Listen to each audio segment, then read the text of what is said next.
राम राम राम हरे हरे, हरे कृष्ण कृष्ण कृष्ण हरे हरे।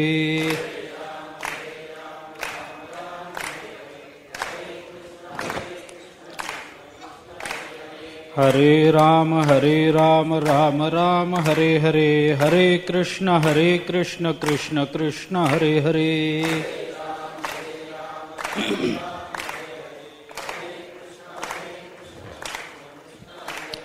हरे राम राम हरे हरे, हरे कृष्ण कृष्ण कृष्ण हरे हरे।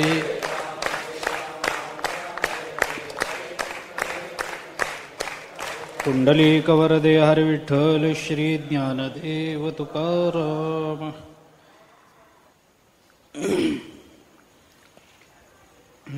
मोक्षदानी स्वतंत्र ज्ञान प्रधान हे शास्त्र येतुलाले दुजे सूत्र उभारिले। ज्ञानेश्वर महाराज गीता महात्म्य सांगतात, त्याचा विचार आपण करतो। पहिला अध्याय शास्त्र प्रवृत्ती प्रस्ताव आहे आणि दुसरा अध्याय सांख्ययोगाचा ज्ञान सांगणारा असा अध्याय आहे, हे ज्ञानेश्वर महाराजांनी सांगितलं। शास्त्र प्रवृत्ती प्रस्ताव का म्हटलं याचा थोडासा विचार काल आपण केला। आणि द्वितीय सांख्य सद्भाव असं जे म्हटलं, तर सांख्य सद्भाव काय आहे त्याचे चारच मुद्दे आहेत। संबंध दुसऱ्या अध्यायाचा विचार केला तर त्याच्यामध्ये चारच गोष्टी आपल्याला सूत्र रूपानं पाहता येतात। दृश्य जगत हे मायाकार्य आहे, एक नासतो विद्यते भावो नाभावो विद्यते सतः वगैरे, त्या दृष्टीनं तिथे माया कार्याचा विचार आहे। मी जो आहे तो ब्रह्मरूप आहे, दोन। हे सगळं जे दृश्य जगत आहे ते मायारूप असल्यामुळे अधिष्ठान रूप आहे, ते अधिष्ठान म्हणजे ब्रह्म आहे, तीन। आणि ते ब्रह्म, ते सगळं दृश्य हे जगत जे आहे ते माझ्याच स्वरूपात आहे, चार।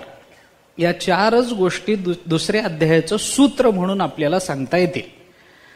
वेदांताचा विचार करताना ब्रह्मसत्यम जगन्मिथ्या हे जे सूत्र आपण सांगतो याचाच थोडासा हा विस्तार आहे असं म्हणायला हरकत नाही।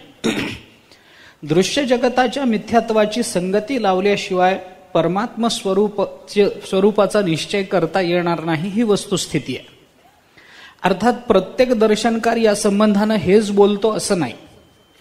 काही जणांना दृश्य जगताची संगती सत्यत्वानं लावून सुद्धा परमात्म्याचा निश्चय करता येतो असं काही जणांचं म्हणणं आहे। काही जणांचं म्हणणं आणखीन वेगळं आहे, पण केवळ अद्वैती मताचा विचार, तसं जर दर्शनशास्त्राच्या दृष्टीनं भेदानेच पाहायचं झालं तर एक केवळ अद्वैती मत सोडलं तर बाकी या ना त्या निमित्तानं सगळेच द्वैती आहे। त्यांना स्पष्ट म्हणावं न म्हणावं हा प्रश्न गौण आहे। पण ज्या जगताच्या सत्यत्वाच्या भूमिका घेतल्या गेल्या त्या कालमात्र असो, क्षणमात्र असो अथवा नित्यत्वानं असो, घेतल्या गेल्या एवढी गोष्ट खरी। परंतु न निरोधो न च उत्पत्ती न बद्धो न च साधका न मुमुक्षुम न वैमुक्त इत्येषा परमार्थता, अशी भूमिका फक्त केवळ अद्वैती मताची आपल्याला पाहता येते अजातवादाच्या दृष्टीनं। आणि त्या अजातवादाचा विचार आपल्याला स्पष्ट रूपानं कळावा याच्याकरता मायावादाचा विचार सांगितला गेला, ती संगती दृष्टीनं त्याचा विचार लावला गेला। आणि माया ही मानून मग त्याची संगती कशी लावायची आणि मग त्या दृश्य जगताचा विचार सत्यत्वानं कसा मानता येणार नाही या दृष्टीनं विचार सगळा आपल्याला वेदांतामध्ये पाहता येतो। पाहत असताना दोन गोष्टींचा विशेषत्वानं विचार, एक दृश्य पदार्थाचा आणि स्वतः दृष्टा जो आहे त्याचा। दोघांमधलं दर्शन, या दोघांचा एकमेकांना परिचय कोणत्या स्वरूपानं करून देतो याच्यावर त्या दर्शनाचा विचार अवलंबून आहे। याच्याकरता म्हणून तो दृष्टा स्वतःला ब्रह्म समजतो, दृश्य जगताला तो ब्रह्मरूपानं पाहतो। स्वतःचं ब्रह्मत्व आणि दृश्य जगताचं ब्रह्मत्व याचा अध्यारोप हे करून, अपवाद करून एका स्वरूपामध्ये त्या सर्वाचा लय आणि सर्वाचं एकरूपत्वानं चिंतन करतो। दुसऱ्या अध्यायामध्ये अर्जुनाला भगवंतानी एवढाच बोध दिलाय, हे सगळं एक आहे। आता त्याची संगती लावत असताना तू मारणारा का मरणारा, मग मारणारे कोण, मरणारे कोण, कोण मरतं बाबा, आत्मा कसा नित्य आहे, आत्मा कसा शाश्वत आहे, या दृष्टीचा विचार भगवंताला सांगावा लागला, पण तो तपशिलातला भाग झाला। सूत्र रूपानं बोलायचं असेल तर दृश्य जगताची ब्रह्मरूपता आणि स्वरूपाची ब्रह्मरूपता आणि ती ब्रह्मस्वरूपता, जे काही दृश्य जगत आहे ते माझ्यामध्येच एक आहे, अशा पद्धतीची जी अनुभूती यायला पाहिजे, तिथंच आपल्या ज्ञानाची परिपूर्णता आहे, आपल्या जीवनाची परिपूर्णता आहे. दुसऱ्या अध्यायात गीता संपायला पाहिजे होती, म्हणजे 18व्या अध्यायाला इतकी वर्ष गेली नसती. दुसऱ्या अध्याय, कारण बोध झाला ना, ब्रह्मरूपतेचा बोध झाल्यानंतर पुढे तिसरा अध्याय पाहिजे कशाला, गरज काय आहे त्याची. परंतु भगवंतांनी दुसऱ्या अध्यायामध्ये संपवलं नाही, अर्जुनाने संपू दिलं नाही. काय म्हणायचंय ते आपण म्हणू शकता. दुसऱ्या अध्यायामध्ये बोध झाल्यानंतर अर्जुनाला सांगायला पाहिजे होतं, अर्जुना असं असं आहे, हे सगळं ब्रह्म आहे, तू मारणारा नाहीस, ते मरणारे नाही, ते मेले तरी ब्रह्मरूप आहे, तू मारणारा असलास तरी ब्रह्मरूप. तुझ्या आणि त्यांच्यामध्ये कोणत्याही पद्धतीचा स्वरूपतः भेद नाही, दृश्य जगतामध्ये आणि तुझ्यामध्ये कोणत्याही स्वरूपाचा भेद नाही. अरे तू आणि मी सुद्धा वेगळे नाही आहोत. एवढं तत्वज्ञान दुसऱ्या अध्यायामध्ये अर्जुनाला दिलं. सांख्य सद्भाव पूर्ण झाला. पण एवढ्यावर भागलं नाही. ज्ञानोबारांनी पुन्हा चिंतन केलं. मोक्षदानी स्वतंत्र ज्ञानप्रधान हे शास्त्र, येतुलाले दुजी सूत्र उभारिले. दुसऱ्या अध्यायामध्ये भगवंतानी गीतेच्या संबंधामध्ये हे सूत्र मांडलं, उभं केलं, असं भगवंत ज्ञानोबारांनी सांगितलं. कोणतं सूत्र? गीता ही मोक्षदानामध्ये स्वतंत्र आहे आणि गीता हे ज्ञानप्रधान शास्त्र आहे. आता ज्ञानप्रधान शास्त्र म्हणत असताना ऐका, 3 कांडाचा जो विचार गीतेमध्ये भगवंतानी सांगितला तो वेदामध्ये सांगितलेल्या 3 कांडाच्या विस्ताराचा संकोच आहे. कारण विस्तारलेलं सगळं ज्या स्वरूपामध्ये लीन होऊन जातं ते त्याचं बीज असतं, असं बीजाचं लक्षण ज्ञानेश्वर महाराज सांगून आले. याच्याकरता म्हणून या 3 कांडाचा विचार गीतेमध्ये आला. आता गंमत ही आहे की ज्ञानप्रधान दुसरा अध्याय आहे. गीता ज्ञानप्रधान शास्त्र म्हणून सांगितली. अविद्यानाशु हे स्थळ, मोक्षोपादान हे फळ आपल्याला येऊन गेलं याच अध्यायामध्ये. या साधन दोनाला एक साधन काय असेल तर ते ज्ञान आहे. ज्ञानशास्त्र मुख्य आहे.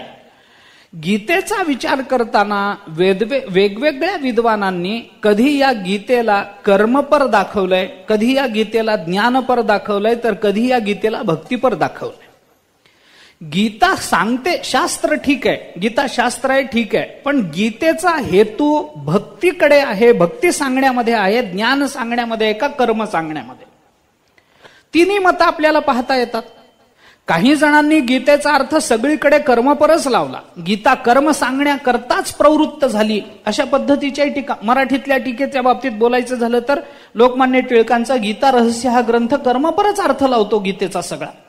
त्यांनी ज्ञानपर अर्थ लावलाच नाही.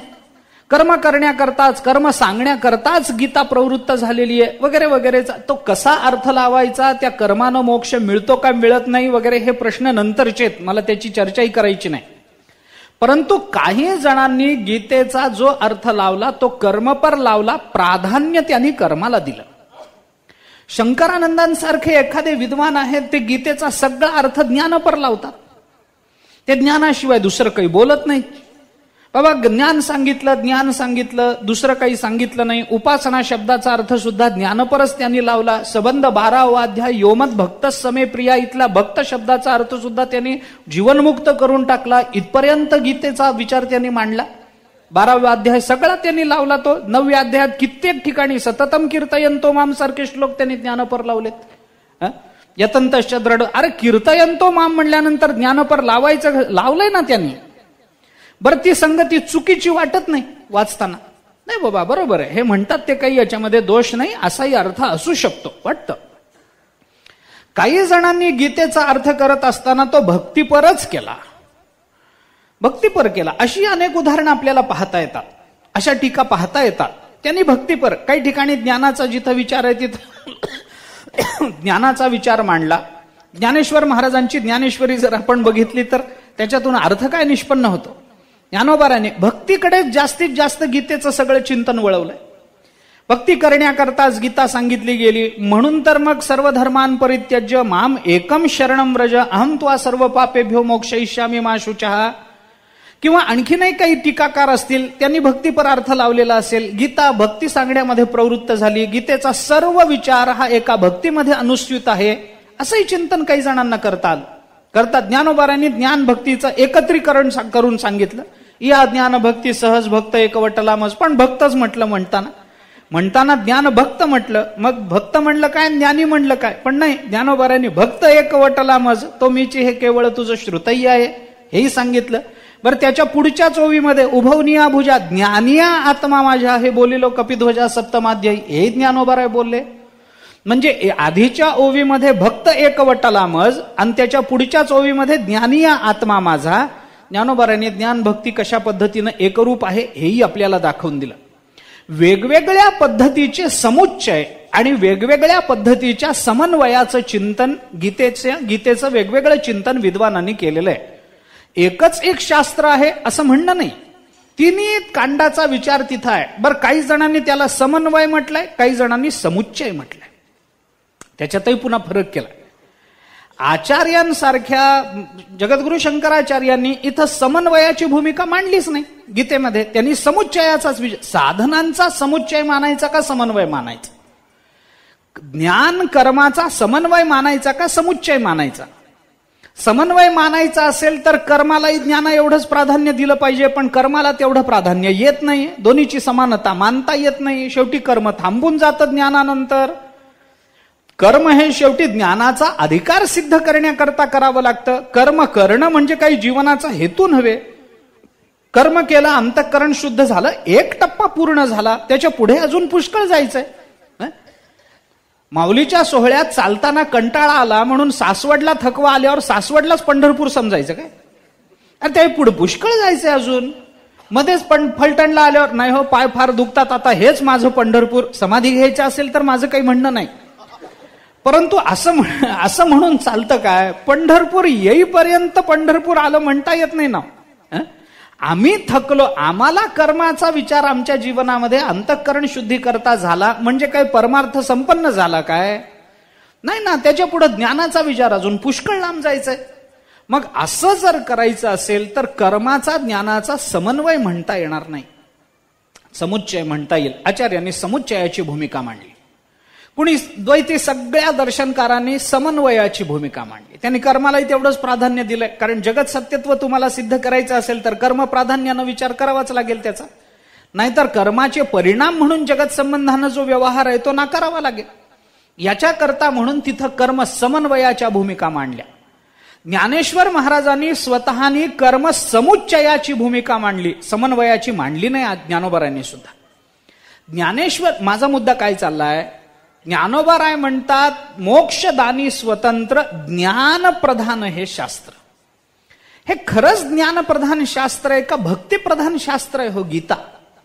ज्ञानोबारायांनी त्याला ज्ञानप्रधान का म्हणावं? ज्ञानोबाराय म्हणतात मी म्हणत नाही बाबा, हे येतुलाले दुजी सूत्र उभारिले भगवंतानी उभारिले, भगवंताची अपेक्षा आहे, हे ज्ञानप्रधान शास्त्र आहे. का? कारण मोक्षाचा विचार केला म्हणून ज्ञानप्रधान म्हणावं लागलं. मोक्ष विचार नसता तर ज्ञानप्रधान कारण मोक्ष मिळतो अन्य कोणत्या माध्यमातून सांगा. ज्ञान सोडून अन्य कोणत्या साधनेने मोक्ष मिळाल्याचं वर्णन आहे बोला. आता त्याच्यामध्ये इतके वाद आहेत, आपल्याला कल्पना येणार नाही कदाचित. मी त्याला प्रमाण देतो, ज्ञानाशिवायही मोक्ष मिळू शकतो. माझ्याकडे प्रमाण आहे. ज्ञानादेव तू कैवल्यम वगैरे उपनिषदाची प्रमाण आहेत. ज्ञानोबाराय म्हणतात ज्ञाने विणे एके उपाय करीसी जितुके ये गुंथीसी अधिके, ज्ञानाशिवाय दुसरा मार्ग नाही वगैरे मान्य आहे. मी तुम्हाला दुसरं प्रमाण देतो ना, मुखी नाम हरी हरी हरी मंत्र हा शिवाचा, आणि मग ज्ञानाशिवाय मोक्ष मिळाला की नाही हो? हरी हरी हरी मंत्र हा शिवाचा, म्हणती जे वाचा तया मोक्ष, मोक्ष मिळाला की नाही? मुखी नाम हाती मोक्ष, मग नामानं सुद्धा मोक्ष मिळाला ना. ज्ञानादेव तू कैवल्यमची भाषा काय म्हणून तुम्ही बोलता? ज्ञान प्राधान्यानं विचार जिथं केला जातो त्या मंडळींचं म्हणणं असं आहे की ही प्रमाणं खोटी नाहीत. हरी हरी हरी मंत्र हा शिवाचा, म्हणती जे वाचा तया मोक्ष, बरोबर आहे, आम्ही नाकारत नाही हे. आपण ज्ञानादेव तू कैवल्यम या श्रुतीला हा विरोध येतो ना. नामानं मोक्ष मिळतो, आम्ही नाकारतच नाही. मग दोन्ही प्रमाण कशी स्वीकारता? ज्ञानानं मोक्ष मिळतो या म्हणणाऱ्या मंडळींनी याची संगती अशी लावून दिली की हरी हरी हरी या शब्दाचा उच्चार झाल्यावर मोक्ष मिळतो. पण कसा मिळतो? म्हणजे त्यांच्याकडे सलोकता समीपता नाही, सायुज्य मोक्षाचाच विचार आहे. म्हणजे त्या मोक्षातल्या काही अवांतराचा विचार करावा असं त्यांचं म्हणणं नाही. त्यांचं म्हणणं सायुज्य मोक्षाचाच आहे. परमात्मा स्वरूपाशी ऐक्य पावणारा असं जे मोक्षाचं स्वरूप आहे त्याच स्वरूपाचा मोक्ष हरी हरी हरी म्हणल्याने मिळेल. गोष्ट खरी. पण मग तुम्ही म्हणता ज्ञानानं मोक्ष, ते म्हणतात आम्ही त्याची संगती लावून देतो ना तुम्हाला. कशी लावाल? त्यांचं म्हणणं असं की हरी हरी हरी असं नाम तुम्ही मुखानं उच्चारल्याबरोबर तुम्हाला मोक्ष मिळतो, बरोबर आहे. पण गंमत अशी होते की हरी हरी हरी या शब्दाच्या उच्चारानं मोक्ष मिळत नाही. या शब्दाच्या उच्चारानं तुम्हाला ज्ञान प्राप्त होतं आणि ज्या क्षणी ज्ञान मिळतं त्याच क्षणी मोक्ष मिळतो. म्हणून नामानं मिळाल्यासारखा वाटतो. काय खंडन करता याचं सांगा आता. काय चूक काय? मुखी नाम हाती मोक्ष. नाम मुखामध्ये आलं की ब्रह्मज्ञान होतं आणि ज्या क्षणी ब्रह्मज्ञान त्याच क्षणी मोक्ष की नाही. का ब्रह्मज्ञान झाल्यानंतर पुन्हा आठवडाभर थांबा, मग हे अजून थोडंसं हे झाल्यानंतर अजून आमचा विचार होऊ द्या मग आम्ही तुम्हाला मोक्ष देऊ, असं थोडंच आहे. ज्ञान म्हणजेच मोक्ष आहे. ज्ञानानंतर काय विचार करता तुम्ही? ज्ञान हाच मोक्ष आहे. ज्ञानानंतर मोक्ष नाही मानत वेदांत. मग ते म्हणतात मुखामध्ये भगवन नाम आलं, मग ते तुम्ही कसं घ्यायचं, काय घ्यायचं, त्याच्याकरता किती तीव्रता असली पाहिजे, श्रद्धा कशी असली पाहिजे, ते नाम घेताना चित्तशुद्धी कशी असली पाहिजे, बुद्धिस्थैर्य कसं असलं पाहिजे, हे सगळं बरोबर आहे ना साधनाच्या दृष्टीने. त्याच्यावर आम्ही गौणत्व देत नाही, बरोबर आहे. परंतु मुखामध्ये नाम आल्या क्षणी आपल्याला ज्ञान होतं आणि ज्ञान झालं की तोच मोक्ष असल्यामुळे आम्हाला वाटतं तो नामानं मिळाला. पण नामानं नाही, मध्ये ज्ञान अदृश्य आहे आणि ते इतक्या लगेच घडून जातं की नाम घेतल्याबरोबर मोक्ष मिळाला आहे असं वाटतं. संगती चूक आहे का सांगा? मी आपल्याला अजून विचारतो. परज्ञानाच्या प्राप्तीकरता नामस्मरण हे साधन जगतामध्ये उपलब्ध नाही काय? ज्ञान प्राप्त करून घ्यायचं असेल तर नामस्मरण करा, आहे का नाही? नाम हे त्याला साधन असू शकतं की नाही? अहो आत्तापर्यंत मी आपल्याला उलट बोलतो. चला, ज्ञानानं मिळणारे फायदे नामानं मिळतात की नाही? आता आता आता उत्तर द्यायला अवघड नाही. ज्ञानानं मिळणारे फायदे नामानं मिळतात की नाही? अशी कितीतरी. कंठी धरिला कृष्णमणी अवघा जनी प्रकाश. अवघा जनी प्रकाश म्हणजे ज्ञान आहे की नाही? सगळीकडे एकमेव परमात्म्याची यथार्थतेनं स्वरूपानं अनुभूती येणं अवघा जनी प्रकाश. कशानं प्राप्त झालं? कंठी धरिला कृष्णमणी म्हणजे कशानं प्राप्त झालं ज्ञान? नामानं प्राप्त झालं. मग नामानं ज्ञान प्राप्त होतं. नाम हे ज्ञानप्राप्तीचं एक साधन सांगितलं की नाही? उलट पक्षी नामाला आम्ही इतकं महत्व देतो की ज्ञानानं जे जे मिळतं ते तर नामानं मिळतंच, पण नामानं जे मिळतं ते सगळंच ज्ञानानं मिळत नाही. इथपर्यंत आम्ही नामाला पुढे नेलंय, भक्तीला पुढे नेलंय, याच्यामध्ये वाद नाही. संतांनीच ती भूमिका आपल्या समोर मांडली आहे. भक्तीच्या पोटी उपजले ज्ञान, भक्तीने ज्ञानासी दिधले महिमान. नाथ महाराजांनी स्पष्ट रूपानं आपल्याला सांगितलं. ज्ञान हेची फळ, भक्ती ते मूळ, ज्ञान ते फळ. सांगितलं की नाही? भक्ती ही मूळ आहे आणि ज्ञान हे त्याला लागलेलं फल आहे. आता भक्ती मूळ आणि ज्ञान फल असं जर झालेलं असेल तर भक्तीनं ज्ञान मिळालं मान्य करावं लागेल आपल्याला. त्याच्यामध्ये काही अवघड नाही. आचार्यांना विचारा. मोक्ष कारण सामग्र्याम भक्तिरेव गरीयसी, आहे का नाही? स्वस्वरूपानुसंधानम भक्तिरित्यभिधीयते. योग विवेक चूडामणीमध्ये आचार्य बोलतात, मोक्षाच्या प्राप्तीकरता जी काही कारण सामुग्री सांगितली गेली त्याच्यामध्ये सर्वश्रेष्ठ साधन कोणतं? भक्तिरेव गरीयसी. भक्ती हेच सर्वश्रेष्ठ साधन आहे. कशा करता? मोक्ष कारण सामग्र्या. मोक्षाकरता म्हणून जी जी काही कारण सामुग्री सांगितली गेली त्याच्यामध्ये भक्ती ही एव गरीयसी, भक्तीच एक मोठी आहे. मग भक्ती म्हणजे काय? स्वस्वरूपानुसंधानम भक्तिरित्यभिधीयते. आत्मरती अविरोधेन इति शांडिल्य, नारद भक्ती सूत्रामध्ये आल्याप्रमाणे आत्मरती अविरोधेनं म्हणा, नैस्वस्वरूपानुसंधानं म्हणा, मला काही फरक पडत नाही आता त्याचा, आणि मला त्या तपशिलात जायचंही नाही, कारण त्या दोन्हीमध्ये भेद नाही विचारामध्ये. मग नाम घेतल्या बरोबर ज्ञान प्राप्त होतं, याच्यात काही दोष नाही. मग ज्ञान मिळणं म्हणजेच मोक्ष मिळणं असेल तर तो मोक्ष ज्ञानानं मिळाला का नामानं मिळाला? आता अडचण ती आहे, म्हणजे ज्ञान प्रधानता ज्या विचारामध्ये आहे तिथं नामानं मोक्ष मानला जातो, पण मध्ये अदृश्य रूपामध्ये ज्ञान मानलं जातं. म्हणजे त्यांनी लावून दिलेली संगती अशा पद्धतीनं विचारात घेता येते. पण भगवंताचा इथला ज्ञानप्रधान शास्त्र म्हणण्यामध्ये जो हेतू आहे, जो भाव आहे, तो थोडासा वेगळा आहे. भगवान काही भक्तीला न्यूनता देऊन ज्ञानाला श्रेष्ठता देतात असं कुठंही दिसत नाही. ज्ञानेश्वर महाराज, तुकाराम महाराज आदी आपले संत महात्मे तर तसं कधी करणारच नाही. भक्तीला न्यूनत्व द्यायचं, ज्ञानाला श्रेष्ठत्व द्यायचं, हे संतांजवळ नाही. संत महात्म्यांनी त्याचा काय विचार केलाय हा प्रश्न नंतर आहे, मी आता विचार करत नाही त्याचा. परंतु भगवान जे म्हणतात मोक्षदानी स्वतंत्र ज्ञान प्रधान हे शास्त्र, कशा करता हे शास्त्र स्वतंत्र आहे?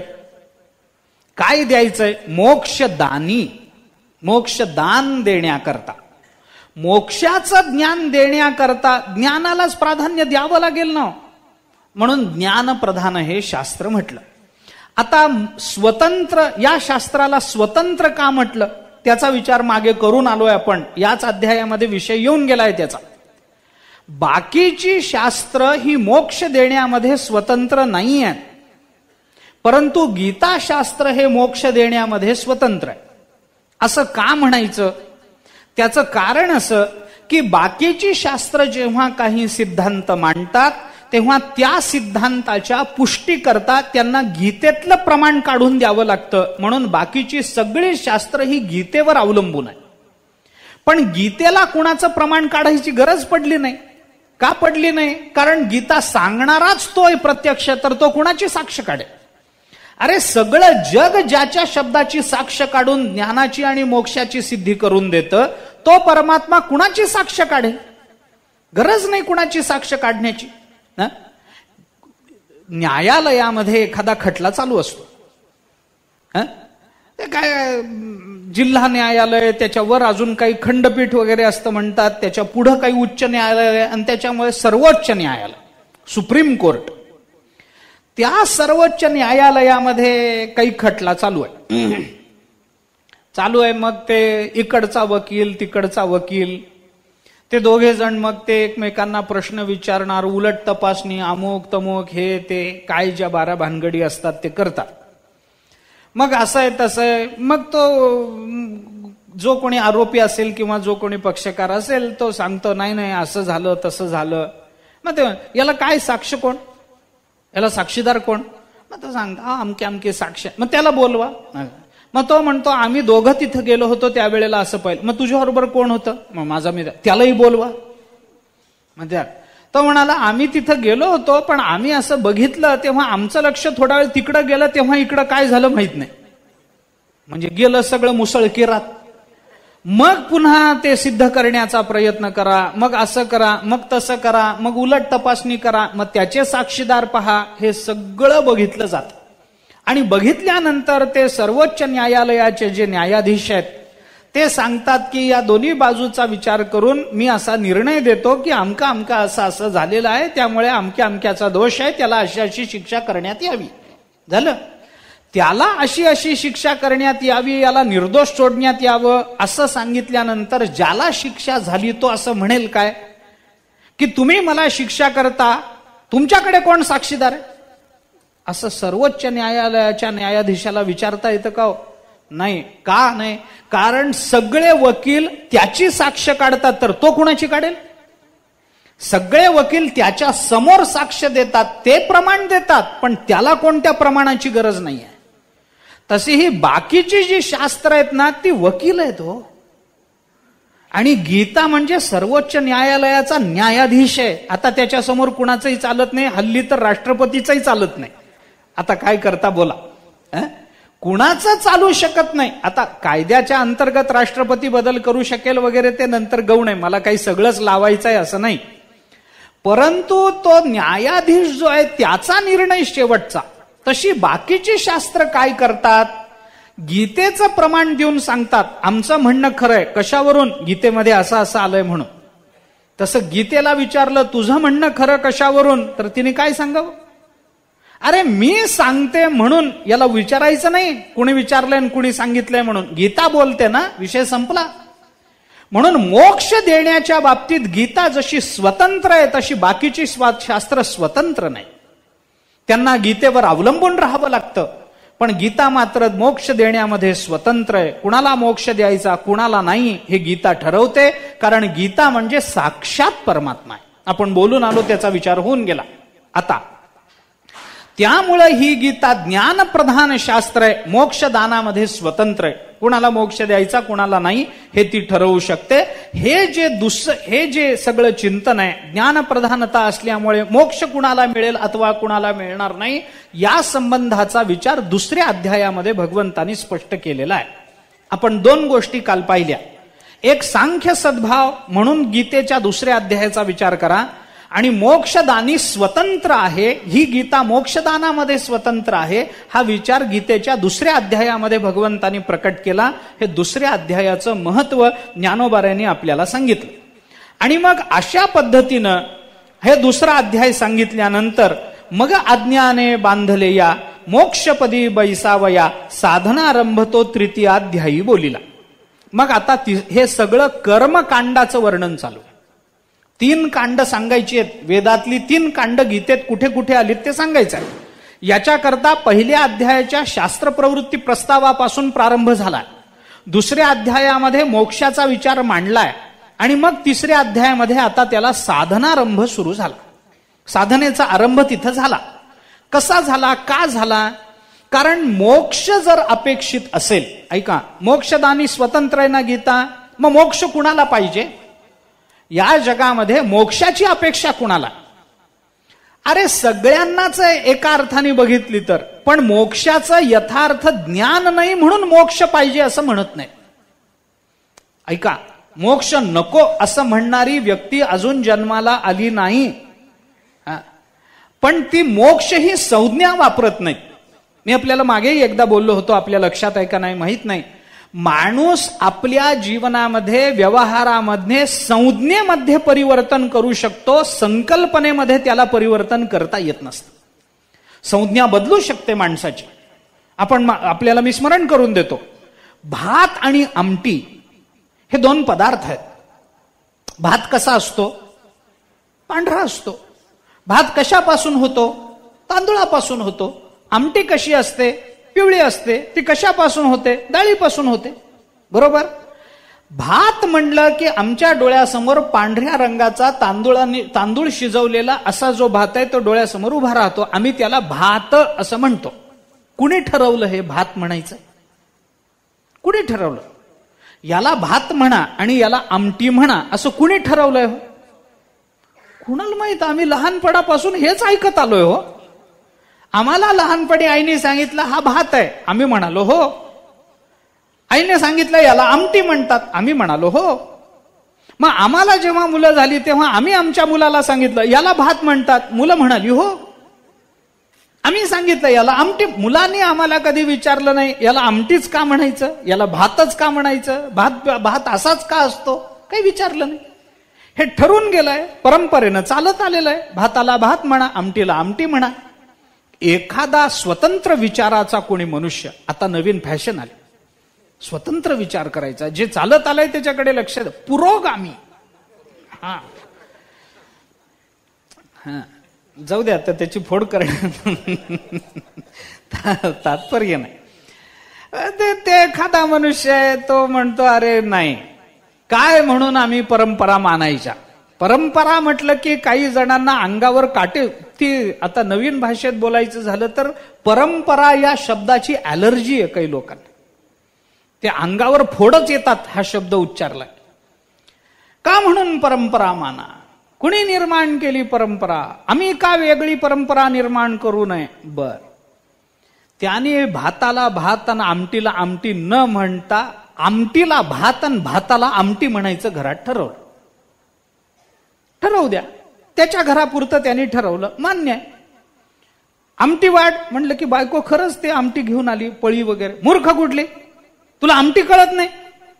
तिला कळ ना, आपला नवरा असा कसा झाला? कालपर्यंत बरे होते हो, काल रात्री जेवण करून झोपले, चांगले होते, मला वाटलं नाही लगेच एवढा परिणाम होईल म्हणून. मग ठरलंय ना काल, हा असं ठरलं नाही का? मग ती गेली परत. आमटीला भात म्हणल्याने भाताचा रंग बदलला का आमटीचा रंग बदलला? काय नाही. भाताला आमटी म्हणा, आमटीला भात म्हणा. भाताला आमटी म्हणल्यामुळे भात काही पिवळ्या रंगाचा होत नाही, आमटीला भात म्हणल्यामुळे आमटी काही पांढऱ्या रंगाची होत नाही. आमटीला भात म्हणल्यामुळे आमटी काही घट्ट होत नाही आणि भाताला आमटी म्हणल्यामुळे भात काही पातळ होत नाही. ते तसेच राहणार दोन्ही. आम्ही संज्ञा बदलू शकतो, संकल्पना बदलणं हे माणसाच्या हातात नाही. मला सांगायचंय काय, ऐका. संकल्पना बदलणं हे काही आपल्या हातात नाही. आपण संज्ञा बदलू शकतो. मोक्षाला तुम्ही मोक्ष म्हणून स्वीकारा अथवा न स्वीकारा, तो कदाचित तुमचं स्वातंत्र्य असेल, परंतु मोक्ष ही संकल्पना नाकारणारा अजून जगतामध्ये जन्माला आला नाही माणूस. लक्षात ठेवा. कारण का, एक साधा विचार आहे त्याच्या मागे. मोक्ष मोक्ष काय आहे? दुःखाची आत्यंतिक निवृत्ती, परमानंदाची प्राप्ती. चला सोपं बोला. मला सांगा, आपल्या जीवनातल्या दुःखाची आत्यंतिक निवृत्ती व्हावी असं जगात कुणाला वाटत नाही? सांगा, हात वर करा. मी इथल्याला विचारत नाही, मी जगाची भाषा बोलतो. जगात असा कोण आहे की आपल्या दुःखाची आत्यंतिक निवृत्ती व्हावी असं त्याला वाटत नाही? आणि जगात असा कोण आहे की मला कायमचं सुख मिळावं असं त्याला वाटत नाही? कोण आहे असं सांगा जगात? एखादा तरी माणूस दाखवा मला की आपल्याला मिळालेलं सुख आपल्याला सोडून जावं आणि आपल्याला सोडून गेलेलं दुःख आपल्याला पुन्हा मिळावं याच्याकरता नवस सायास करणारा कोण आहे जगात? सांगा मला. कोणी नाही महाराज. कोणी म्हणू शकत नाही की मला माझं गेलेलं दुःख परत यावं. तेव्हा आमच्या गावात सप्ताह आहे, आम्ही तुम्हाला नवस करतो, 7 दिवस गोडधोडाचं जेवण आहे, 7 दिवस आमचा डायबिटीस घेऊन जा, काला झाला का ब्लड प्रेशरच्या व्याजासकट परत आणून द्या, तुम्हाला 10 नारळाचं तोरण बांधतो. कोण मायेचा पूत आहे असं म्हणणारा सांगा? जगात कोणी नाही महाराज. माझं दुःख कायमचं गेलं पाहिजे आणि मला कायमचं सुख मिळालं पाहिजे, हे जर सगळ्यांनाच अपेक्षित आहे, मोक्ष हाच आहे ना. मोक्ष ही संज्ञा तुम्ही बदला न बदला, मला काही त्याच्याबद्दल कर्तव्य नाही. बर, मग ते पुष्कळ, मी अजून त्याबद्दल बोलत नाही.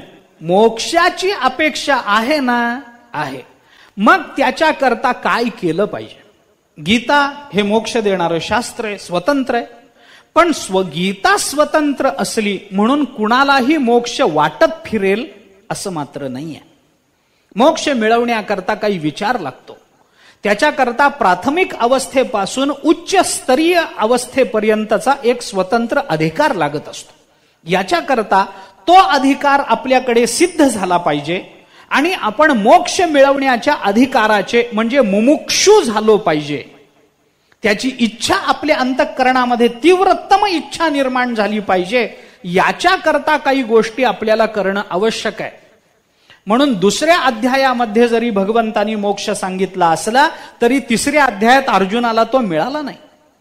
भगवंतानी सांगितलं तत्वज्ञान खरं, अविनाशी तू तद्विद्धी, सांगितलं गोष्ट खरी, हे सांगितलं ते सांगितलं, हे सगळं सांगितलं, परंतु अर्जुनाच्या मनामध्ये या सगळ्याचा प्रकाश पडला नाही.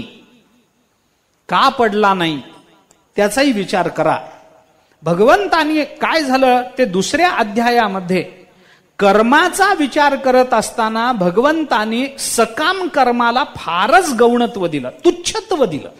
सकाम कर्म करूच नको, फार तुच्छ, त्याच्याने बंधन निर्माण होईल. आणि भगवंतानी बुद्धियोगाला प्राधान्य दिलं. 2ऱ्या अध्यायामध्ये आलंय ते, दूरेण ह्यवरम कर्म बुद्धियोगात धनंजय. तिथं बुद्धी शब्द वापरल्यामुळे अर्जुनाचा थोडा गैरसमज झाला. अर्जुन बुद्धीलाच ज्ञान समजतो,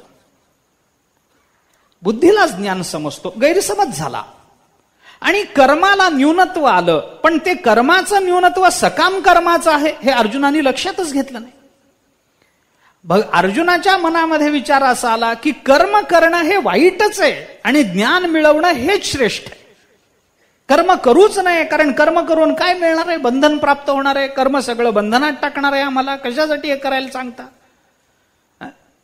म्हणून भगवंतांनी 3ऱ्या अध्यायाच्या सुरुवातीला भगवंताला प्रश्न विचारला, जायसी चेत कर्म नसते मता बुद्धिर्दनार तत्किम कर्मणी घोरे माम नियोजयसी केशव. देवा, कर्म आणि ज्ञान या दोन्हीमध्ये जर ज्ञान श्रेष्ठ आहे आणि कर्म बांधणारं आहे, तर तुम्ही मला कर्मामध्ये का घालता? मी बंधनात पडावं, मला दुःख व्हावं, मी जन्मोजन्मी जन्म मरणाच्या आवर्तनामध्ये सापडून जावं, अशी तुमची इच्छा आहे का माझ्याबद्दल? कशा करता मला ते कर्म सांगता? अर्जुनाचा गैरसमज कशामध्ये लक्षात घ्या? कर्म आणि बुद्धी. भगवान काय बोलतात ते लक्षात घ्या. म्हणून भगवंताला स्थितप्रज्ञाची लक्षणं अर्जुनाने विचारल्यावरून पुढे सांगावी लागली. बुद्धीची स्थितप्रज्ञता, बुद्धीची स्थितता, बुद्धी स्थिर होणं म्हणजे काय, आणि मग त्याचे परिणाम वगैरे पुढे काय कसे दिसतात शरीरावर वगैरे, मग तो कसं कर्म करतो, काय कर्म करतो, हे पुढे सांगावं लागलं सगळं. भगवान विचारतात, अर्जुन विचारतो देवाला, मला का कर्मामध्ये घालता? मग भगवंताने अर्जुनाला सांगितलं, अर्जुना, मी तुला मघाशी सांगितलेलं तुला कळालं नाही का रे बा? मी तुला जे बोललो ते तुला कळायला पाहिजे होतं, पण कळलं नाही तुला. बुद्धी या शब्दाचा अर्थ ज्ञान आहे असं तुला कुणी सांगितलं? एकूणातच या सगळ्या विचारामध्ये ज्ञानाची श्रेष्ठता आणि कर्माची त्याज्यता हे मी तुला कुठं बोललोच नाही. तू माझ्या शब्दाचा नको तो गैरसमज करून घेतलास, म्हणून तुला ज्ञान झालं नाही. कारण हे ज्ञान कळण्याकरता अंतःकरण शुद्ध असावं लागतं, तर ते ज्ञान प्राप्त होतं, नाहीतर होत नाही. ठीक आहे, बरोबर आहे तुमचं म्हणणं. समोरचा मनुष्य जे बोलतो ते कळून घेण्याकरता, ते ऐकून ते समजून घेण्याकरता आपली सगळी इंद्रिय त्याच्या बोलण्याकडे आपण लावली पाहिजेत की नाही? तर आपल्याला ते कळतं. आपण जर इथं बसलो आणि आपलं मन जर भलतीकडे असेल तर आपल्याला बोललेल्या शब्दाचा अर्थ कळणार नाही.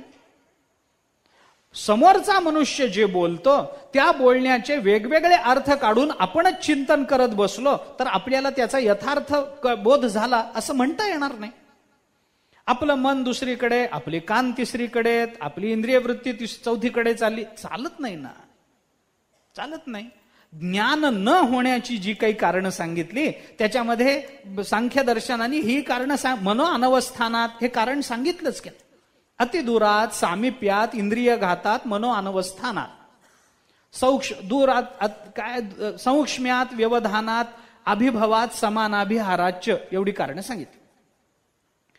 अतिदूर वस्तू असेल तर दिसत नाही, अतिसमीप वस्तू असेल तर दिसत नाही, इंद्रियांचा घात झाला असेल तर वस्तूचा बोध होत नाही, मन जागेवर नसेल तर वस्तूचा बोध होत नाही, ती वस्तू अतिसूक्ष्म असेल तर वस्तूचा बोध होत नाही, मध्ये काही व्यवधान प्रतिबंध निर्माण झाला असेल तर वस्तूचा बोध होत नाही, वस्तूचा सजातीय पदार्थाशी समानाभिहार झाला असेल तर वस्तूचा बोध होत नाही, इंद्रिय घात झाला असेल तर वस्तूचा बोध होत नाही, वगैरे वगैरे वगैरे काय जे असेल ते. आणि च म्हणण्यामध्ये अत्यंत भावात्मक पदार्थ असेल तर पदार्थाचा बोध होत नाही. त्या च म्हणण्यामध्ये तो एक अर्थ आहे. समानाभिहाराच, ते च म्हणण्यामध्ये अत्यंत भाव असेल तर वस्तूचा बोध होत नाही. अभिभव झाला असेल तर पदार्थाचा बोध होत नाही, वगैरे काही कारण सांगितलं. अभिभव म्हणजे पराभव होणं. अभिभव या शब्दाचा अर्थ पराभव. आकाशामध्ये दिवसाही चांदण्या असतातच, पण दिवसा कुणाला चांदण्या दिसल्या का? रात्रीच दिसतात. दिवसा का दिसत नाहीत? सूर्याचा प्रकाश असतो. म्हणजे सूर्याच्या प्रकाशापुढे आकाशातल्या तारकांचा अभिभव होतो, म्हणून तारकांचं ज्ञान होत नाही, बोध होत नाही. त्याला अभिभवात. समानाभिहार झाला असेल, एकमेकांमध्ये मिसळून गेले असतील ते दोन पदार्थ. आकाशातून पडणारं पावसाचं पाणी तळ्यामध्ये पडलं, तळ्यामध्ये पडल्यानंतर मग ते पाणी जेव्हा तळ्यामध्ये पडतं तेव्हा आकाशातून पडणारं पाणी कोणतं आणि तळ्यातलं पाणी कोणतं कळतं काय? कळत नाही. कारण त्या दोघांचा समानाभिहार झाला, अभिहार झाला, समानाभिहार झाला, एकमेकांमध्ये ते मिसळून गेले, म्हणून कळत नाही वस्तू, वगैरे वगैरे जी काही कारणं सांगितली. मला दोनच इंद्रिय घात आणि मनोअनवस्थान. इंद्रिय घात झाला असेल कळणार नाही. म्हणजे एखादी व्यक्ती जे बोलते ते बोललेलं सगळंच सगळ्यांना सर्व काळामध्ये कळतच असं नाही. मग ज्ञान सांगून उपयोग काय झाला? त्याचं कारण 11वे अध्यायात जे तेच दुसऱ्या अध्यायात आहे. विश्वरूप दर्शन सांगू नये, अर्जुनाला दाखवू नये, अर्जुनावर पहिल्यांदा काहीच परिणाम झाला नाही. का नाही झाला? कारण इंद्रियांमध्ये ती ताकद नव्हती की हे विश्वरूप मी पाहावं, अर्जुनाने पाहावं. मग भगवंताच्या लक्षात आलं, अरे अर्जुना थांब थांब थांब. आपल्याला माहिती आहे की एखाद्या माणसाची दृष्टी क्षीण झाली, त्याला चष्म्याशिवाय दिसत नाही, त्याला चष्म्याशिवाय दिसत नाही, आपल्याला माहिती आहे. मग आपण काय करायचं? त्याला चष्माच द्यायचा नाही आणि बारीक अक्षरातली गीता वाचायला द्यायची. मग तो म्हणतो दिलंय, पण हे काय आहे हो? डोळे पीट पीट पीट पीट करतो, असं असं मान हलवतो, एकदा लांब धरतो, एकदा जवळ धरतो, आणि मग तुमचा चष्मा राहिला, मग आधी चष्मा द्या आणि मग वाचायला द्या. भगवान म्हणाले, अर्जुना तुला चष्मा द्यायला विसरलो रे, तुला कळलं नाही. बरं चष्मा देऊ नाही काय कळलं? कारण चष्म्यानं सगळंच वाचता येतं असं नाही ना. एक मनुष्य म्हणतात बाहेर पडला, रस्त्यावरून निघाला, एक चष्म्याचं दुकान, ते वाचायचे चष्मे मिळते. त्याला काही कळलं नाही. त्यांनी शेजारच्या कशाच दुकान आहे, त्यांनी पाठी वाचून इथं वाचायचे चष्मे मिळतात. तो गेला. मला तिथं ते तपासणारा माणूस होता, त्याला मला चष्मा पाहिजे वाचाय, बसा. त्यांनी बसवलं त्या खुर्चीमध्ये, ते चष्मा लावला, ते काचा टाकतात. मग एक काच टाकली, वाचा समोरचं. तो म्हणलं दिसत नाही, काढून दुसरी काच, आता वाचा. नाही. तिसरी काच झाली, चौथी काच झाली, वाचा ना. नाही ना, वाचता येत नाहीये, काय करू? झालं, ती काचाची पेटी खलास झाली. हे लांब अशा जाडच्या जाड काचा घातल्या तरी त्याला काय वाचता? वाचा ना, वाचता येत नाही ना. सगळी पेटी खलास झाली तरी याला वाचता येईना. शेवटी त्या डॉक्टरने सगळ्या काचा काढल्या, त्याचा चष्मा काढल्या आणि सांगितलं, तुम्हाला वाचता येत नाही म्हणता, तुम्हाला वाचता येतं का? तो म्हणला कधीच शाळेत गेलो नाही.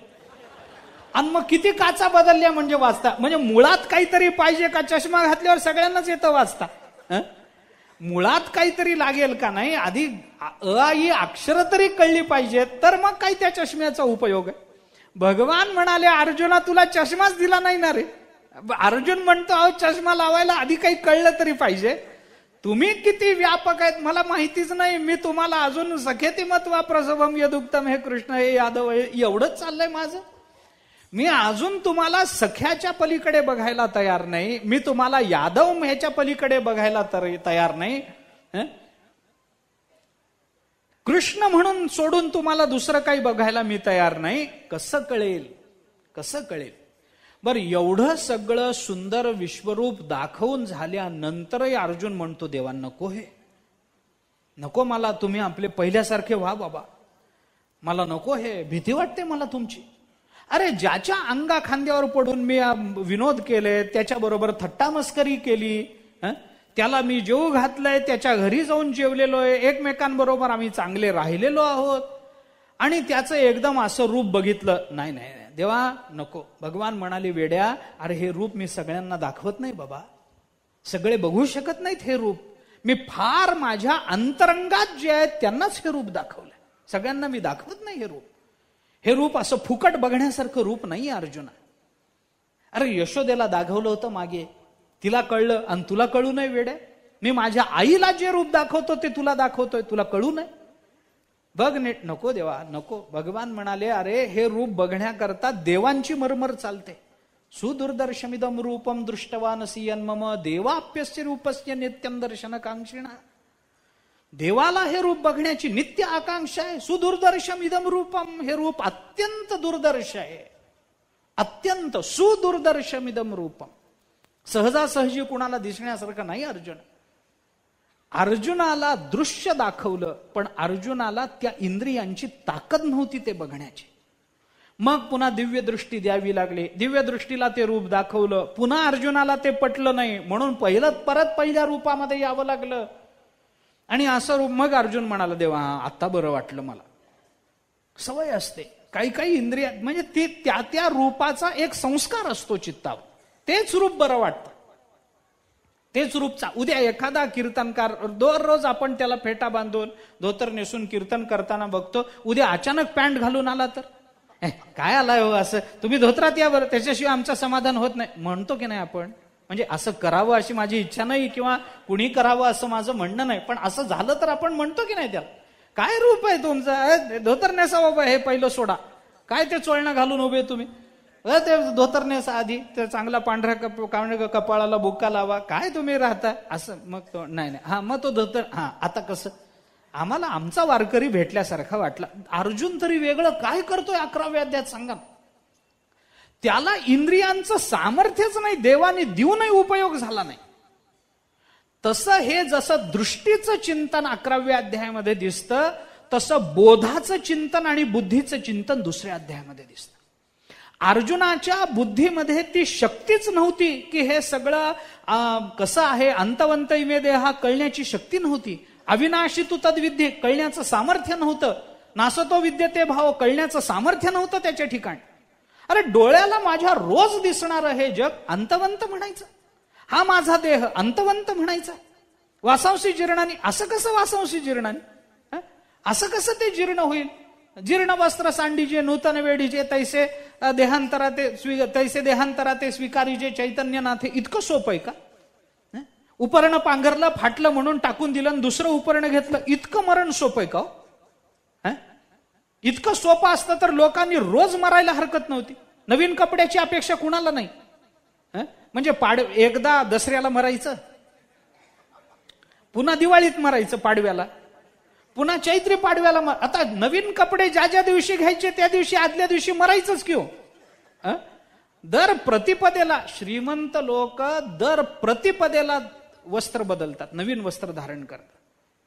कारण ते असं आहे, काही वचन आहेत त्या संबंधाने. ज्या वस्त्राने अमावस्या पाहिली ते वस्त्र धारण करायचं नाही. पण हे सगळ्यांकरता नाही, तुम्ही घाबरू नका आणि असं करू नका.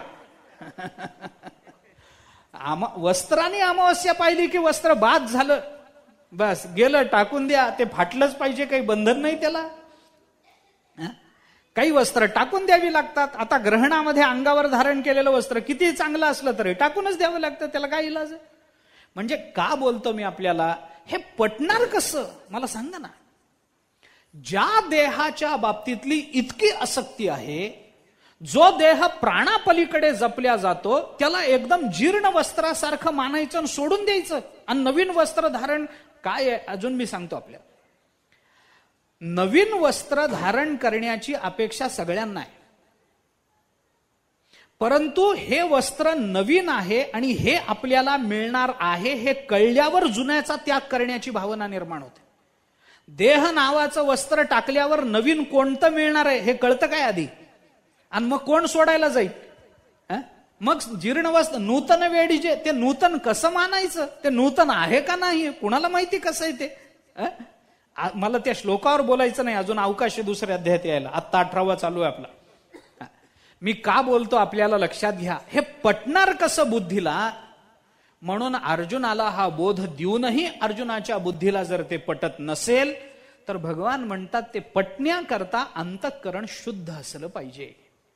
जोपर्यंत अंतःकरण शुद्ध नाही तोपर्यंत त्या बोधाचा प्रभाव अंतःकरणावर पडणार नाही. एखादा मनुष्य, आपल्या रोजच्या चिंतनाचा आपण अनुभव घ्या. मनाला लागलेली एखादी चिंता घेऊन जर आपण प्रवचनामध्ये बसलो तर रोजच्या सारखा आनंद प्रवचनात मिळत नाही. आणि निश्चिंत होऊन प्रवचनामध्ये बसलो तर त्याच्यासारखा जगात दुसरा आनंद नाही. चिंताग्रस्त होऊन भजन करणारा मनुष्य चरण विसरेल, स्वर चुकेल, मागे पुढे होईल, लय चुकेल, अभंगामध्ये क्रम चुकतील, अभंगाच्या चरणामध्ये क्रम चुकतील, चरणातल्या शब्दामधला क्रम चुकेल, कारण चिंताग्रस्त आहे. पण निश्चिंत मनानं जो रामकृष्ण हरी म्हणेल त्याच्यासारखा आनंद आहे काय दुसरा जगात नाही ना. चिंताग्रस्त का आनंद मिळाला, आनंद भजनात आहेच आहे त्याचा प्रश्न नाही, पण आपलं अंतःकरण किती विशुद्ध आहे याच्यावर तो आनंद आपल्याला किती प्राप्त करून घेता येतो हे ठरतं. तिथं तर भजनामध्ये आनंद तर अगणित आहे, प्रश्न नाही त्याचा. तुम्ही किती काढून घेऊ आपण तर कमीच पडेल. आपलं भांड लहान आहे, भजनातला आनंद मोठा आहे, प्रश्न नाही त्याचा तो. परंतु आमची धारणा, नदीवर पाणी भरायला गेलेल्या 2 बायका, दोन्ही बायका समान पाणी आणतील का जिची घागर मोठी आहे तिच्याकडे जास्त पाणी येईल? एक मोठी बाई गेली, तिच्या बरोबर तिच्या मागे लागून एक छोटी मुलगी तिच्या बरोबर गेली. गेल्यानंतर ती आता मुलगी आली म्हणल्यानंतर, आई मलाही तुझ्याबरोबर पाणी भरायला. अगं नाही, ते कष्टाचं काम आहे, तू नको त्रास घेऊ, मी आणते पाणी. नाही नाही, मला तुझ्या बरोबर पाणी भरायला यायचं. बर, मग मला काहीतरी भांड दे. मग आता ती आई काय, तिला लहान मुलगी आहे, तिच्या डोक्यावर हांडा ठेवील काय? घेन मर त्याच्या खाली असं म्हणेल? नाही. मग काय, तिला एक छोटा तांब्या दे.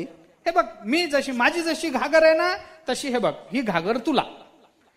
मग आईच्या मागे मागे मागे जाईल. आई नदीवर गेली, ही नदीवर, आई ते तिची घागर भरेल तर ही भरेल त्याचं भांड. आई डोक्यावर घागर घेईल तर ही आपली घागर डोक्यावर घेईल. आई जशी चालेल तसं तिच्या मागून चालेल. आता नदीमध्ये पाणी कमी आहे का? नाही. नदीने काही ही लहान मुलगी आहे म्हणून तिला कमी पाणी दिलंय का? नाही. ही मोठी बाई आहे, हिची घागर मोठी आहे म्हणून हिला जास्त पाणी दिलंय का? नाही ना. पाणी दोघींनाही समानच आहे नदीमध्ये. पण आपली घागर छोटी आहे, त्याला नदी काय करणार? तसं आपली बुद्धी कमी पडते, याला भगवान काय करणार?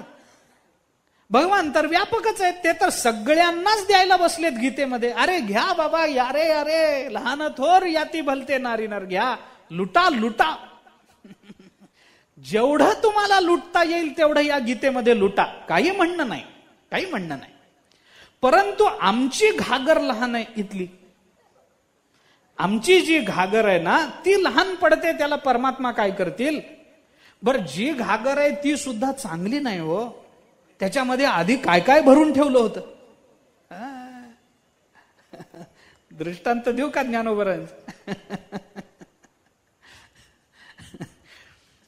जाऊ द्या, काय मला, आपण त्या शब्दानं लावून घेणार नसाल तर बोलायचं, नाहीतर काय बोलायचं कारण नाही.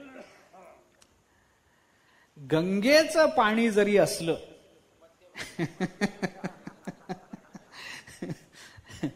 ज्या भांड्यामध्ये आधी दारू भरून ठेवलेली होती त्याच भांड्यामध्ये जर आपण गंगेचं शुद्ध पाणी आणलं तर ते पाणी गंगेचं आहे म्हणून शुद्ध मानायचं का? तसं आमच्या भांड्यामध्ये आधी कोणकोणती दारू भरून ठेवली होती कुणाला माहिती? मी दिवाळीची दारू म्हणतो. हा, तुम्ही गैरसमज करून घेऊ नका, मला नावं ठेवायची नाहीत.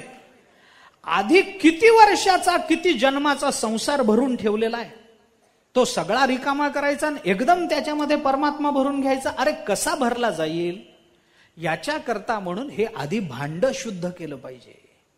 मग भगवान म्हणतात आता भांड शुद्ध करायचंय, काय करायचं म्हणून तो 3रा अध्याय भगवंतानी सुरू केला.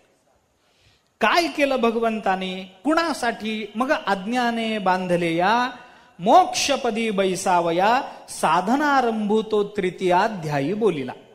आता मग अर्जुना, तुला जर हे प्राप्त करून घ्यायचं असेल, तुला जर मोक्ष प्राप्त करून घ्यायचा असेल तर तू एक काम केलं पाहिजेस, तू काही साधना केली पाहिजेस. आता उत्तम मया राम यदि शुद्धेही चेतसी उपदेशो ही प्रसरती तैलबंदिरी वांबसी. 2-3दा सांगून आलोय आपण, मी बोलत नाही आता. बुद्धी शुद्ध करण्याकरता काही साधना तुला केली पाहिजे म्हणून भगवंतानी 3ऱ्या अध्यायाला प्रारंभ केला. 3ऱ्या अध्यायापासून साधनेच्या विचाराला चिंतन, साधनेचं चिंतन सुरू झालं. साधनारंभ तो 3य अध्यायी बोलिला.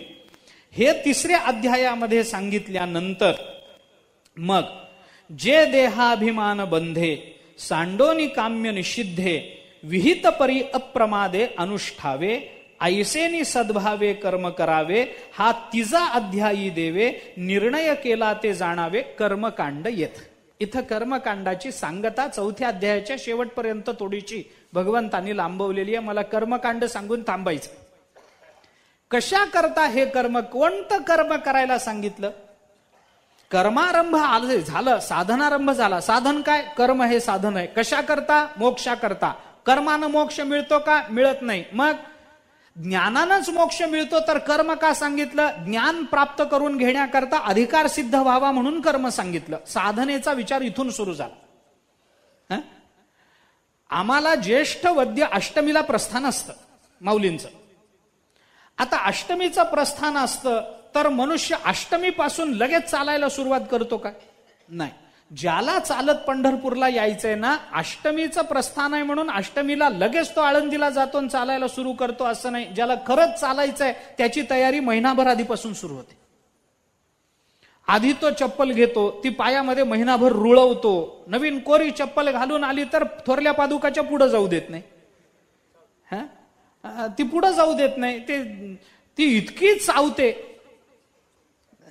की मग पाऊल टाकवत नाही. मग नको, फार पाय दुखायला लागले, चला परत आळंदीहून एसटी पकडलं की घरी. का घरी आला, चप्पल चावली. बर, बायको म्हणजे तरी मी सांगत होते तुम्हाला, तुमच्याच्याने होणार काम नाही हे, वारकऱ्यांनी करावं. तुम्हाला चप्पल चावलेली सहन होत नाही तर बायको चावलेलं काय जाणवं.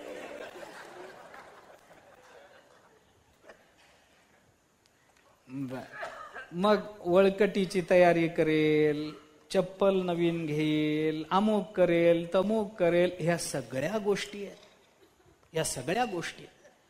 याचा अर्थ नवीन चप्पल घेतली म्हणजे तो पंढरपूरला गेला असं नाही. कर्म सुरू झालं म्हणजे त्याला मोक्ष मिळेल असं नाही. त्याला त्याची तयारी आहे, ती फक्त कर्म ही तयारी आहे. मग कोणतं कर्म करावं त्याला ज्ञानोबा राय आणि कसं करावं.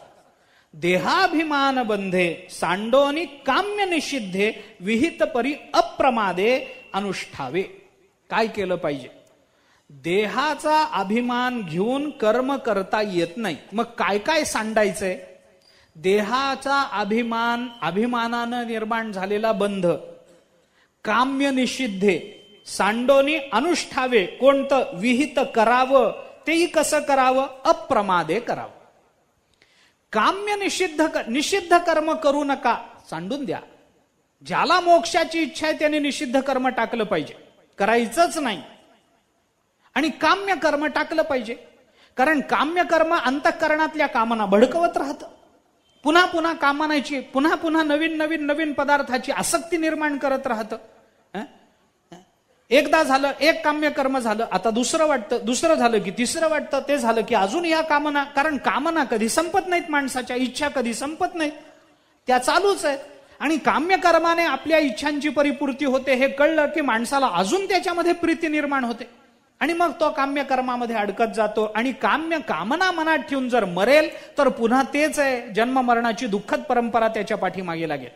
म्हणून काम्य आणि निषिद्ध कर्म टाकायची. आणि जे कर्म करायचंय ते देहाचा अभिमान टाकून आणि कर्मफलाची आसक्ती टाकून ते कर्म करायचं. म्हणून कोणतं कर्म करायचं, विहित कर्म करायचं. आणि विहित करताना तरी कसं करायचं, मी कर्म करतो म्हणून नाही, तो अभिमान टाकायचा, कर्मफलाची आसक्ती टाकायची. आणि कसं करायचं, अप्रमादे, प्रमाद करून ते कर्म करायचं नाही. अशा पद्धतीनं जर मनुष्य करेल, अभिमान टाकून, निषिद्ध आणि काम्य कर्म टाकून, विहित कर्म जे शास्त्रांनी सांगितलेलं आहे ते कर्म अप्रमादानं केलं, त्याचं अनुष्ठान जर केलं तर अंतःकरण शुद्धीचं फल आपल्या पदरात पडेल. फलाची आसक्ती न ठेवता हे फल आपल्या पदरात पडेल. बस. महाभारतामध्ये ते नकुलाने एके ठिकाणी उपदेश केला, अभिमान कृतम कर्म नैतत् फलवद उच्यते त्यागयुक्त महाराज सर्वमेव महाफलम. त्यागयुक्त बुद्धीनं केलेलं कर्म आपल्याला महाफल देतं, पण अभिमान कृतम कर्म नैतत् फलवद उच्यते. अभिमानानं केलेलं कर्म कोणतंही फल आपल्याला देत नाही, उलट पक्षी आपल्याला पुन्हा ते अधोगतीलाच नेतं. म्हणून तिसरा अध्याय हा याच्याकरता प्रवृत्त झाला, ऐसेनी सद्भावे कर्म करावे. आता हे कर्म अप्रमादानं करावं, विहित कर्म करावं, सद्भावानं करावं. सद्भाव हा शब्द ज्ञानोबाराने विशेषत्वानं वापरला. सद्भावानं असं कर्म केलं. आता ते सद्भावानं करायचं म्हणजे काय, सद्भावे साधुभावेच सद इति एतत् प्रयुज्यते. ते सद्भाव आणि साधुभाव तिथला घ्या. ते सद्भाव साधुभावानं ते कर्म जर आपण केलं तर हा तिचा अध्यायी देवे निर्णय केला. मग अशा पद्धतीनं हे कर्म करावं हा तिसऱ्या अध्यायामध्ये देवाने निर्णय केला. कसा केला ते जाणावे कर्मकांड येतं. हे कर्मकांड इथंच संपलं का, नाही, त्याच्या पुढे ज्ञानोबारायांनी आणखीन थोडासा विचार केला. आणि तेची नित्याधिक अज्ञानाचे आवश्यक आचरता मोचक केवी होय पा. अशा पद्धतीने ते कर्म झालं. इथून खरं म्हणजे चौथ्या अध्यायापासून उपासना कांडाला प्रारंभ आहे, पण ज्ञानोबाराय तिथपर्यंत मानत नाही. थोडं पुढं ज्ञानोबारायांनी नेलं. कुठपर्यंत? ज्ञानोबाराय बोलतात, गतसंगस्य मुक्तस्य ज्ञानावस्थित चेतसहा यज्ञायाचरत कर्म समग्रम प्रविलीयते, जोपर्यंत होत नाही तोपर्यंत कर्मकांडच माना. आणि मग 4थ्या अध्यायाच्या या शेवटापासून ते जवळजवळ 11व्या अध्यायापर्यंत, जवळजवळ काय 11वा अध्याय पूर्ण, हे 8 अध्याय हे देवता कांड म्हणजे उपासना कांड आहेत. 12व्या अध्यायापासून 15व्या अध्यायापर्यंत ज्ञानकांड मानायला सांगितलं. म्हणजे शास्त्र प्रवृत्ती प्रस्तावापासून ते 4थ्या अध्यायाच्या साधारण मध्यापर्यंत कर्मकांड माना. 4थ्या अध्यायाच्या मध्यापासून किंवा अंतापासून ते 11व्या अध्यायापर्यंत उपासना कांड माना. आणि 12वा अध्याय ते 15वा अध्याय ही 3 अध्याय म्हणजे ज्ञानकांड माना. असा उपासना, कर्म आणि ज्ञानकांडाचा समन्वय ज्ञानोबारायांनी म्हणतात गीतेने या आपल्या 18 अध्यायात केला. किती अध्यायाची संगती लागली? 15च लागली. अजून 3 राहिलेत. ते कशा करता राहिलेत याचा विचार उद्याला पाहू. पुंडलिक वरदा हरी विठ्ठल, श्री ज्ञानदेव तुकाराम विठ्ठला विठ्ठला विठ्ठला विठ्ठला विठ्ठला विठ्ठला विठ्ठला विठ्ठला. पुंडलिक वरदा हरी विठ्ठल, श्री ज्ञानदेव तुकाराम. सद्गुरु गुंडा महाराज की जय. सद्गुरु हरी महाराज की.